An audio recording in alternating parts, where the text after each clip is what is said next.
बेटी के लिए माँ की पीड़ा। कहते हैं माँ बेटी की पहली दोस्त होती है। वो माँ ही होती है जिसे कंधे पर सिर रखकर बेटी रो लेती है और माँ के ही साथ वह उन यादों को बुनती है जिन्हें किसी और के साथ बांटा नहीं जा सा। वहीं जैसे तैसे बेटी बड़ी हो जाती है, माँ की हमराही बन जाती है। माँ अपनी हर छोटी बड़ी शिकायत बेटी से कहने लगती है। हालांकि इस खास रिश्ते में भी वक्त की दीवार आ जाती है और जैसे तैसे बेटी बड़ी हो जाती है, माँ से अनचाही दूरियाँ बनती चली जाती हैं। अगर आपके और आपकी मम्मी के रिश्ते में आपको कुछ कमी लगने लगी है, तो यहाँ कुछ आपको सुझाव दिए जा रहे हैं जिन्हें आजमाकर आप भी अपने माँ बेटी के रिश्ते को मजबूत और एक बार फिर अटूट बना सकती हैं। माँ और बेटी दोनों इन बातों पर ध्यान दे सकती हैं। माँ बेटी के रिश्ते को मजबूत बनाने वाली बातें सुनना शुरू करें। कई बार माँ बेटी साथ बातें करने बैठते हैं, लेकिन अक्सर ही एक दूसरे को सुनने की कोशिश नहीं करते। खासकर अगर बेटी अपने फ़ोन में ही हर वक्त लगी रहे तो मम्मी खुद को नज़रअंदाज भी महसूस करती है और अपने मन की पीड़ा भी नहीं कह पाती।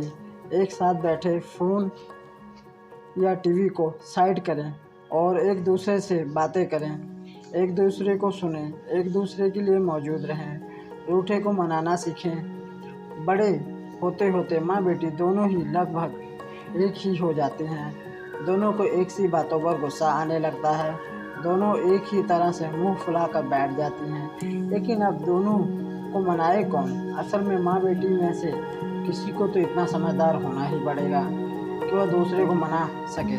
हाँ, एक ही दूसरे को मनाता रहे वह सही नहीं है। कभी मम्मी बेटी को मना रही है तो कभी बेटी को माँ को मनाना चाहिए। गलतियाँ होती रहती हैं, लेकिन मन में खटास ज़्यादा देर न ठहर पाए, इस बात का ध्यान रखना ज़रूरी होता है। रिश्तों के बारे में बातें करें।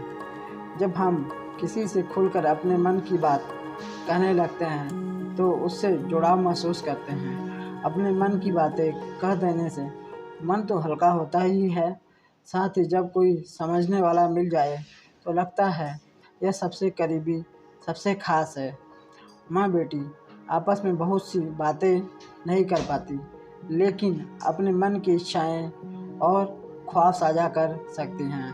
सामने वाले को भी समझदारी का परिचय देना होगा।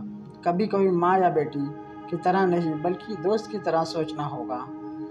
माफ़ करना सीखें। अक्सर ही हम अपनी गलतियों के लिए माफ़ी तो मांग लेते हैं, लेकिन माफ़ करने का गुण नहीं सीख पाते। माफ़ी मांगना जितना ही माफ़ करना भी ज़रूरी होता है। माफ़ कर देने से कितने भी रिश्ते टूटने से बच जाते हैं। कितने ही वक्त जो एक साथ हंसते खेलते गुजरते सकता था, मनमुटाव लिए और घुटते हुए बीतता है।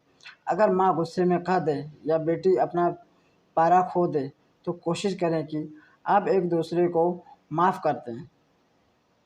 अगर आपको ये कहानी दिल को छू जाए और अगर अच्छी लगे तो प्लीज़ लाइक और सब्सक्राइब और कमेंट ज़रूर कर दें। चैनल को भी सब्सक्राइब कर लें। आप सभी का ये वीडियो देखने के लिए दिल से धन्यवाद दोस्तों।